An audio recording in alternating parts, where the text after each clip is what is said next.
Қайырлы күн, құрметті көрермен. Алматы облысы өңірлік коммуникациялар қызметінің ұйымдастыруымен көптен күткен сұхбатымыздың қонағы Балқаш ауданының әкімі Құтпанбетов Азат Үкітайұлымен бірлесіп подкаст түсіретін боламыз.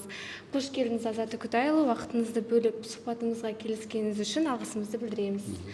Ал ең бастысы, сұхбатымызды бастамай тұрып, Балқаш ауданының тіршілігінен бұрын өзіңізбен жақынырақ таныссақ дейміз. Бүгінгі кездесуде сізді тек әкім ретінде ғана емес, азамат тұлға ретінде де көбірек тануды қалайтын көрермендеріміз көп. Сол себепті алғашқы сұрақтарды жеке өміріңізбен, тәжірибеңізге арнасақ деп отырмыз. Қалай қарайсыз? Жақсы, қайырлы күн Ағарке, құрметті көрермен. Енді бүгінгі студияларыңызға келіп қалдық. Жаңа өзіңіз айтпақшы, жалпы ауданның қандай да бір мәселелер бар, осы көрерменге таныстырсақ деген жоспарымыз бар. Енді бізге сәттілік тілейік.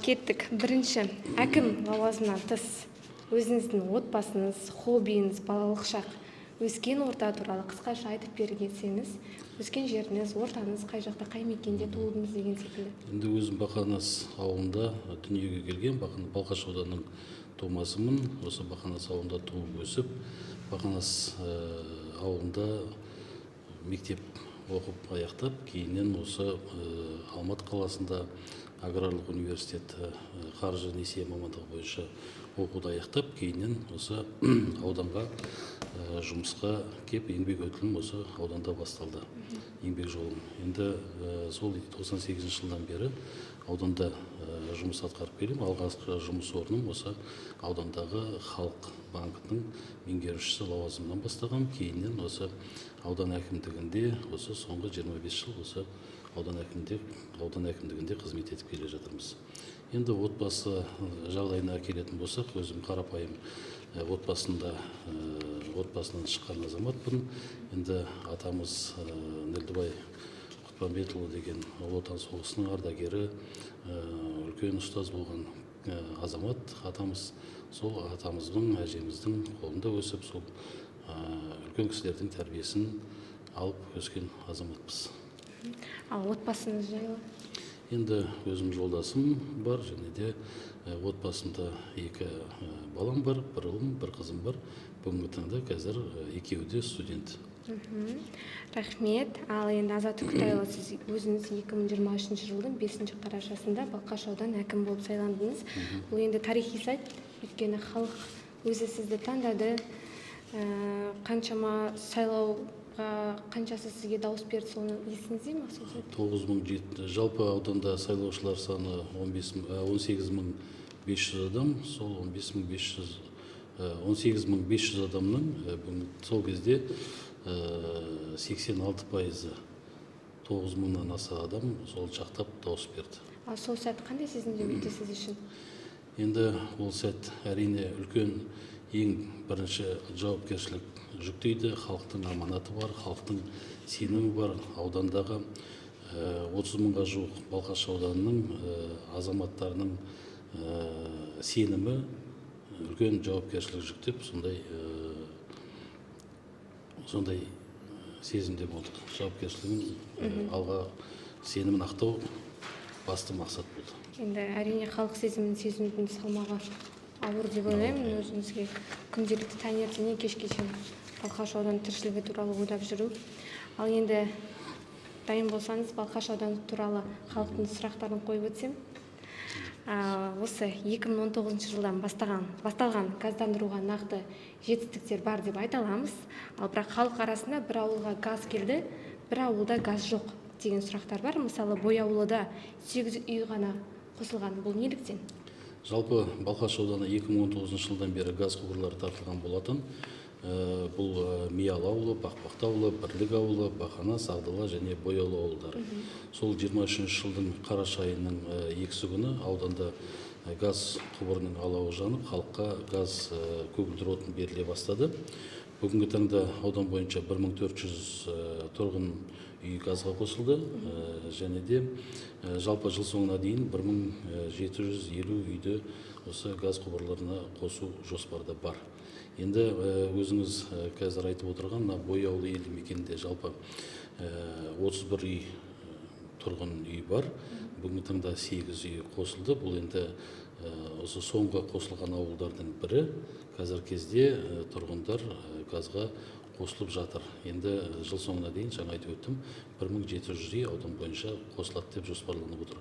Бұдан бөлек қазір төменгі Бақанас ауылынан төменгі ауылдар, Береке, Бура, Үшжарма, Ақкөл, Ақжар ауылдардың қазір жобалық сметалық құжаттамалары дайындалып, қазір қаражаттары бөліне бастады. Бүгінгі таңда Ақжар ауылына газ құбырларын тарту үшін қаражаты бөлініп, қазір сол газ құбырларын тарту жұмыстары басталып кетті. Және де мына Береке ауылында жобалық сметалық құжаттамалары толық дайындалды. Қазір осы облыстық бюджет арқылы қаражаты бөлінді. Қазір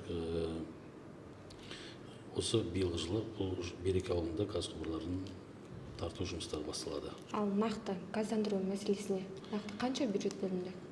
Жалпы сол 2019 жылдан бері 7,5 миллиард теңге қаражат газ құбырларына бөлінген болатын. Сол 23 жылы сол жұмыстарды жүзеге асып, алға ары қарай газға қосу үшін бірқатар жұмыстарында жөндеуді қажет ететін жерлер болған. Оған облыс әкімі Марат Елеусұлының қолдауымен тиісті жұмыстарға жобалық құжаттамалар дайындалып, қаражаты бөлініп, сол қараша айында 2023 жылы ауданға газ берілді. Енді ол аудан тұрғындарының көптен күткен өзекті мәселелерінің бірі болатын. Қазір енді халық игілігіне сол пайдалану үстінде. Ал осы сәттен кейін аудан бойынша негізгі 200 шақырым жол бар екен, бірақ оның 20% қанағаттанарлықсыз дейді. Бұл көрсеткіш 2025 жылы қанша пайызға азаяды деп жоспарлап отыр. Және осы тұста Құйған ауылы сіздердегі ең алыс ауыл екен, ол жолдың ұзақтығы бір бөлек, жағдайы әңгімесі басқа. Жөнделді ме деген секілді. Жақсы. Енді облыстық маңызы бар жолдар бізде 596 шақырымды құрайды. Енді өзіңіз айтып отырған Құйған бағытындағы жол, осы былтырғы жылы, биылғы жылы бұл жұмыстардың қазір орташа жөндеу жұмыстары жүргізіліп, кейбір учаскелер толығымен аяқталды. Енді Топар-Балатопар арасындағы 35 шақырым толық орташа жөндеуден өтті, және Ақжар Аралтөбе арасындағы осы екі ауылдың арасында 11,5 шақырым толық орташа жөндеу жұмыстарын жүргізіліп, осы халыққа пайдалануға берілді. Енді бұдан бөлек мына Ақкөл және Қарой бағытындағы осы облыстық маңызы бар жолдың 65 шақырымына биылғы жылға орташа жөндеу жұмыстары басталып кетті. Осы жыл соңына дейін осы аралықтағы жол толық орташа жөндеу жұмыстарынан өткізіледі. Енді өзіңіз айтып отырған мына Құйған жолы, енді ол жерде тек қана мына Жиделі мен Құйғанның арасындағы жол сапасы нашар, және де мына Ақжар Аралтөбе мен Желторанғының арасындағы жол, және де Құйғанның кірме жолы, осы үш жоба бойынша қазір жобалық сметалық құжаттамалары дайындалу үстінде. Бұл келер 26 жылдың бюджетіне енгізілетін болады. Енді жалпы жолдардың сапасы жылма-жыл жақсару үстінде. Енді ары қарай да осы бағыттағы жұмыстар жүзеге асырылады. Енді мына Қарой бағытына келетін болсақ, мына өзіңіз жақсы білесіз, мына біздің Балқаш ауданында Іле-Балқаш резерваты мекемесі құрылған болатын 18 жылдан бері қарай. Былтырғы жылы осы Голландия елінен 2 жолбарыс әкелініп, бүгінгі таңда мекендеуде сол өңірде. Енді бұл осы салада жалпы туризм саласын дамытуға қолдау мақсатында осы Қаройға дейінгі тасжол қазір орташа жөндеу жұмыстары өтуде. Енді жолбарыстың әкелу себебі жалпы мына Балқаш ауданының мына табиғатын, аң-құсын, мына экожүйесін жалпы қалпына келтіру, аң-құстарды сақтап қалу мақсатында осы жоба жүзеге асуда. Енді Балқаш-Іле резерватына жалпы 415 мың гектар жер телімі берілген болатын. Бүгінгі таңда сол резерват территориясында құландар мекен етуде, және де бұқар бұғысы, қарақұйрық, және де мына әртүрлі аңдар, құстар бүгінгі таңда мекендеуде. Жалпы бұл мекеменің де қызмет көрсету аясында осы мына табиғатты сақтауда үлкен рөлі бар. Қазіргі таңда осы жануарлар дүниесі, мына табиғат, аң құсымыз біраз көбею үстінде қазіргі кезде. Ал осы ауылдарда жаңа ФАП ғимараты туралы салынып жатыр екен сіздерде, бірақ кадр мәселесі, қарапайым ауылдық дәрігерлер немесе фельдшерлер жеткілікті ме? Енді ауданда жалпы денсаулық сақтау саласында 19 ғимарат нысан бар бізде. Орталық аурухана, фельдшерлік, акушерлік пункттар және дәрігерлік амбулаториялар. Денсаулық сақтау саласын жаңғырту ұлттық жобасы аясында осы былтырдан бері 5 нысанның қазір жаңадан салу. Бұл Миял ауылында фельдшерлік акушерлік пункт, Ағдал ауылында фельдшерлік акушерлік пункт, одан кейін Бура ауылында медициналық пункт, Көкжиде ауылында фельдшерлік пункт және Қарой ауылында дәрігерлік амбулатория. Осы 5 нысанның қазір құрылыс жұмыстары жүргізіліп, оның 3-еуі Миялы, Ағдала және Бура ауылындағы денсаулық сақтау нысандары қолданысқа берілді. Енді жыл соңына дейін осы Көкжиде мен Қарой ауылындағы 2 нысанды толық аяқтап қолданысқа беру жоспарланып отыр. Жалпы ауданда денсаулық сақтау саласына келетін болсақ, 47 дәрігер бар. Былтырғы жылы ауданға 5 дәрігер жұмысқа тартылған болатын. Енді әлі де денсаулық сақтау саласында дәрігердің тапшылығы бар. Ол енді ол жөнінде денсаулық сақтау саласының басшылары осы дәрігерлер тарту жұмыстарымен айналысуда. Енді жергілікті атқарушы орган тарапынан енді біз баспанамен қамтуға толық жағдай жасалып отыр. Осы ауданға соғылған тұрғын үйлерден толық келген мамандарды осы баспанамен қамтамасыз етудеміз. Ал жастарға қызмет көрсету орталығы бойынша, бұл аудан бойынша 219 миллион теңгеге салыныпты, бірақ қазіргі таңда қандай жұмыстар атқарылып жатыр? Жастар барып жүр ме? Осы тұрғыдан өз бастамаңызбен қандай құрылыс нысандары салынды? Жер алу, үй салу, инженерлік желілерге қосылу мәселелері қарапайым халық үшін қаншалықты қолжетімді деп ойлайсыз? Енді 24 жылы осы жастарға қызмет көрсету орталығы жұмыстары толық аяқталып, осы жастардың игілігіне пайдалануға берілді. 219 миллион теңге осы бюджеттен қаражат бөлініп, салынып. Ол жастар орталығында конференция залы бар, 40 адамға арналған. Одан кейін мына спорттық тренажер залы бар, оқырман залы бар, және де мына компьютерлермен де, компьютермен, интернет желісімен толық қамтамасыз етілген. Сонымен қатар мына жастарға қызмет көрсету орталығының ауласында, осы алаңында спорттық алаңы, футбол алаңы, волейбол алаңы бар. Енді күнделікті аудан жастары, енді ауданның халықтың 1/3 бөлігі жастар өкілдері құрайды. Сол жастарымыз күнделікті сол жастар орталығында әртүрлі дөңгелек үстелдер, семинар, одан кейін өздері бір пікір сайыстарын ұйымдастырып өткізіп отырады. Одан бөлек жаңағыдай спортпен шұғылданатын жастарымыз кешкі мезгілде спортпен шұғылданып сондай күнделікті келіп тұрады. Енді оның ішінің барлық жаңағыдай тренажер қамтамасыз етілген. Ал өз бастамаңызбен қандай құрылыс нысандарын салынды? Енді былтырғы жылдан бері ауданда жалпы жалгерлік тұрғын үйлердің құрылысы жүрген болатын. Енді осы соңғы жылдары жылына 20 үй, 30 үй болатын болса, былтырғы жылы осы жеке инвесторлар есебінен тұрғын үй салып, сол дайын үйлерді сатып алу жұмыстары жүзеге асыруда. Былтырғы жылы осы жеке жаңа инвесторлар тарапынан 35 үй, бұл Бақанас ауылында 25 пәтер, және де Бақбақты ауылында 10 пәтер салынып, осы әлеуметтік осал топтағы азаматтарға, кезектегі азаматтарға берілді. Енді осы жұмыстарды жалғастыру мақсатында биылғы жылы ауданда 100 пәтер сатып алуға қазір қаражаты бөлінген.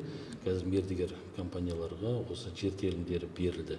Қазір кезде осы 100 пәтердің тұрғын үйлердің жаңағы құрылыс жұмыстары басталып кетті. Жыл соңына дейін толық аяқтап, осы кезектегі азаматтарға беруді жоспарлап отырмыз.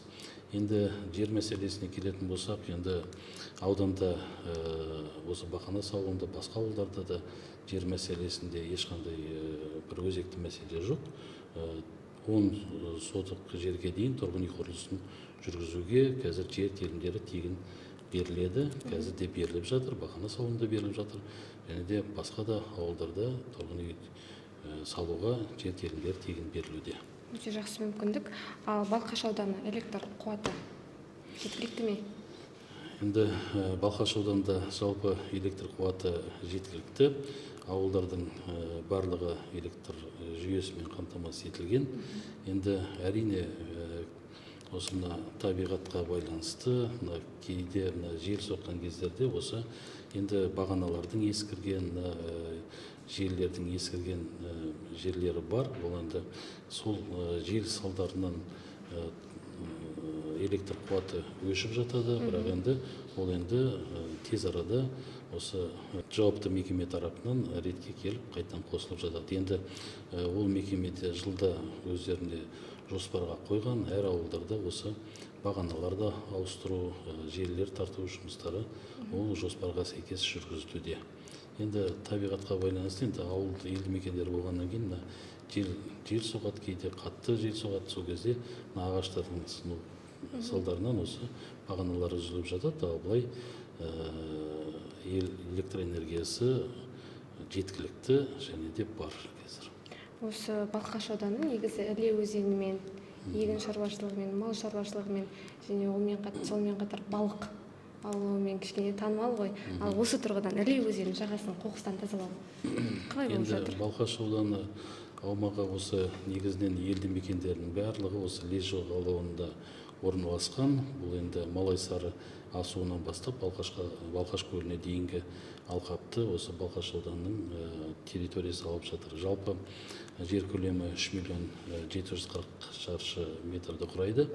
Енді 28 елді мекен, осы елді мекендердің барлығы осы Іле бойында, осы өзендердің бойында орналасқан. Енді Ілені тазарту жөнінде енді жауапты мекемелер бар. Бұл Күрті орман шаруашылығы, Бақанас орман шаруашылығы және де елді мекен аумағында осы тазарту жұмыстары жоспарға сәйкес күнделікті бақылауға алынып, тазалық жұмыстары жүргізілуде. Ал менің білуімше 2024 жылы дипломмен ауылға бағдарламасымен 23 жас маман келді, олардың ауылда тұрақтап қалуына қандай жағдай жасалып жатыр? Енді 23 жалпы 48 маман келген болатын, оның ішінде 23 маман бізде бұл білім саласына келген жас мамандар.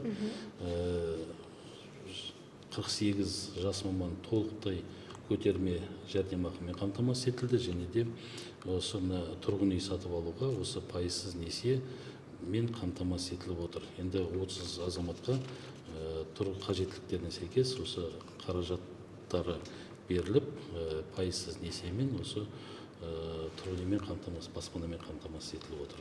Ал осы ауданымызда орта бизнесті дамытуға қандай жағдай жасалған? Енді жалпы ауданда 2700 кіші және орта шағын кәсіпкерлік субъектілер тіркелген. Енді орта бизнес дамытуда қазіргі таңда осы ауыл аманаты бағдарламасы жалпы 2023 жылдан осы бастау алған болатын.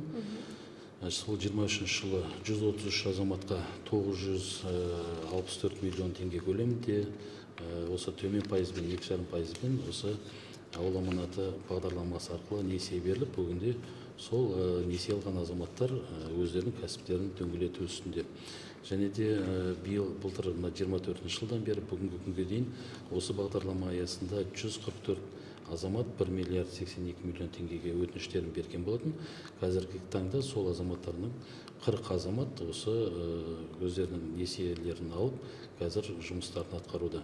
Бұдан бөлек жұмыспен қамту бағдарламалары аясында кәсіптік оқыту жоспарланған 30 адам жыл сайын, және де жаңа бизнес идеяларды қолдау мақсатында осы қайтарымсыз грант бұл енді 400 айлық есептік көрсеткіш, сол 1.500.000.000 көлемінде осы қайтарымсыз грант жылда беріліп отыр.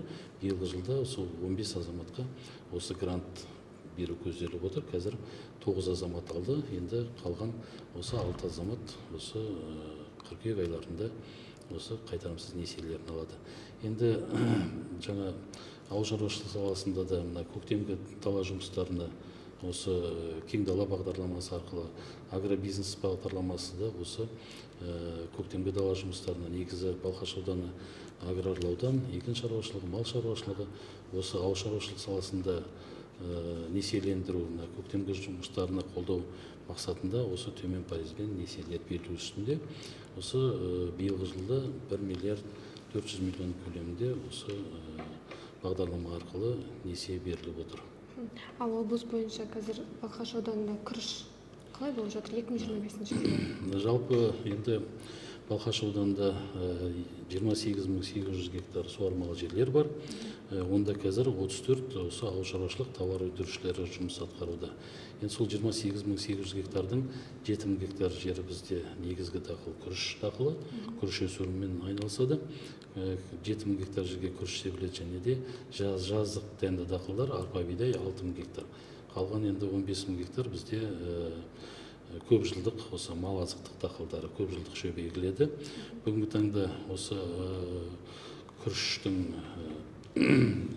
осы Алматы облысындағы жалпы бірден-бір күріш өсіруші аудан Балқаш ауданы. Енді күріштің шығымы да жылда дұрыс деңгейде, енді 43 центнерден орта есеппен күріш алынып, осы таза күріш 13.000 тоннадай күріш өндіріліп отыр. Енді мал азықтық дақылдарда осы Алматы өңірін толықтай жем-шөппен қамтамасыз етіп отырған бірден-бір аудан Балқаш ауданы. Қазіргі таңда да осы мал азықтық дақылдарына сұраныс жоғары. Осы Алматы өңіріне Іле ауданы, Қарасай ауданы, Жамбыл ауданының шаруашылықтары, осы малмен айналысатын шаруашылықтары осы ауданнан мал азықтық дақылдарын Балқаш ауданынан алып жатыр. Осы 20 елді мекеннің тек негізінде 71% ғана осы таза ауыз сумен қамтылған дейді. Бұл бағытта жұмыс қалай жүріп жатыр? Енді жалпы ауданда 28 елді мекен бар. Оның 20 елді мекені үлкен ауылдар, толық орталықтандырылған ауыз сумен қамтамасыз етілген. Енді бұл ауыл санына шаққанда 71%, негізінен бізде халықтың таза ауыз сумен қамтылу деңгейі 95.5% құрап отыр. Енді 8 елді мекен, бұл енді адам саны 50 адамға дейінгі ауылдар. Бұл 8 елді мекенде кейбір ауылдар бар, мысалы Қошқарбай ауылы, о жерде 3 адам тұрады. Арқар ауылы, о жерде бір 10-ға жуық адам ғана тұрады. Сондықтан осы 8 ауыл, сондай адам саны 50 адамға дейінгі ауылдар. Қазір бұл ауылдарды таза ауыз сумен қамтамасыз ету мақсатында облыстық бюджеттен 210 миллион теңге қаражат бөлінді. Осы биылғы жылғы бұл ауылдарға да блокты модульді жандай құрылғылар арқылы контейнер типті ауыз су құбыры орталықтандырылған қойылып берілетін болады. Енді ауыз су құбырында негізгі жалпы мына құбырлары біраз ескіріп, жөндеуді талап ететін ауылдар болған. Сол былтырдан бері екі ауылдың ауыз су құбырларын қайта жаңғырту жұмыстары басталды. Биылда қосымша тағы 2 ауыл, бұл Желтұраңғы, Ақкөл ауылдары, сонымен қатар Құйған ауылы мен Бірлік ауылы. Осы 4 ауылдың қазір ауыз су құбырларын күрделі жөндеу, қайта жаңғырту жұмыстары жүргізіліп жатыр. Бұл мақсатқа 2 миллиард 200 миллион теңге көлемінде қаражат бөлініп, қазір сол жұмыстар аяқталу үстінде. Осы қыркүйек қазан айларында аяқтап, толық қолданысқа беру жоспарланып отыр. Бұдан бөлек осы ауыз су құбырларында 7 ауылда, бұл Бақанас, Бақбақты, Ағдала, Ақжар, Жиделі, Қарой ауылдарында Топар ауылы бар. Ауыз су құбырларының кейбір жөндейтін жерлері бар. Соған қазір жобалық сметалық құжаттамалары дайындалу үстінде. Осы биылғы жылға толық жобалық құжаттамаларын дайындалып аяқталып сараптамадан өткізілгеннен кейін келер жылдың 26 жылға бюджетке сұранысқа енгізілетін болады. Сонда осы ауызсу мәселесі ауданда толық шешімін табады деп күтілуде. Балқаш ауданының әкімі Құтпанбетов Азат қандай есімен есте қалады деп ойлайсыз? Қандай әкім болды деген секілді? Енді аудан әкімі болып сол 1,5 жылдан аса уақыт жұмыс атқарып келемін. Енді ол қандай қалай есте қалады дегенде халық өзі шешер деп ойлаймыз. Енді бүгінгі таңда алға қойған мақсаттарымыз бар, сайлау алды бағдарламамыз бар, осы халықтың алдында берген уәделеріміз бар. Сол жұмыстар қазір кезең-кезеңмен атқарылуда. Әрине барлық жұмыстарды толық бәрін жасап беруге болады, бірақ енді бұл енді бюджеттің қаржының бөлінуіне, қаржы мәселесіне байланысты. Сондықтан енді алға қойған мақсатымыз бар. Алдыда әлде тұрғын үйлер құрылысын жүргізсек, ауылдық елді мекендердің газдандыру мәселесі жоспарда. Енді ауданға газ келгеннен кейін осы ауданның барлық елді мекені, 20 елді мекені, Құйғанға дейінгі, Қаройға дейінгі ауылдардың барлығын толық газбен қамту жоспарға енгізіліп тұр. Және де тұрғын үй мәселесі, ауылдардың көркейту мәселесін енді жоспарлар алдыда бар. Енді сол жоспарлар жүзеге асып жатса, халықтың сұранысы қанағаттандырылып жатса, ертең сол бағасын халық береді деп ойлаймыз. Қазір көп әкімдер әлеуметтік желілерде халықтың онлайн өтініштерін қабылдап жатады. Сізде халықпен кері байланыс қалай орнатасыз? Ашық әкімдік қаншалықты тиімді жұмыс істеп жатыр? Енді аудан әкімдігі жалпы атқарылып жатқан жұмыстар мына әлеуметтік желілер арқылы, мына Instagram, Facebook, осы TikTok бағдарламасы әлеуметтік желілер арқылы осы күнделікті аудан халқына, жалпы көрерменге көрсетіліп отырады атқарылып жатқан жұмыс. Одан бөлек мына тұрғындарды жеке мәселелермен қабылдау. Енді регламент бойынша айына 2 рет болса, біз енді күнделікті тұрғындарды қабылдау жүргізе береміз. Одан бөлек осы жылына 2 рет, жарты жылда 1 рет халықпен кездесу бекітілген. Бірақ енді ауылдарды енді күнделікті болмаса да апта сайын, кейде айына 2 рет осы аудандағы барлық елді мекендерді аралап, сол ауылдардағы ақсақалдар ұйымы, ауылдың белсенді азаматтары, қоғамдық ұйымдар өкілдерімен, жастар өкілдерімен кездесіп, қандай мәселелері бар, алда қандай мәселелер алаңдатып отқан мәселелер жөнінде апта сайын, 2 аптада бір осы халықпен кездесу өткізіп тұрмыз. Ал халықпен кері байланыс орнату арқасында сіздерде WhatsApp-та бүткіл барлық ауыл мекендерде группа дейміз ғой, чаттарда қосылысыз ба? Жауапты мамандар бар, әр ауылда, ауыл әкімдері бар, бәрі қосылы, бірақ енді күнделікті қандай мәселелер көтеріліп отқанын маған енді хабарлап отырады. Енді дер кезінде сол көтерілген мәселелерді шешуге жұмыстар атқарылуда. Әлеуметтік желіде өзіңіздің парақшаңыз қандай? Соны қазір айтып өтсеңіз, сізге жазылып.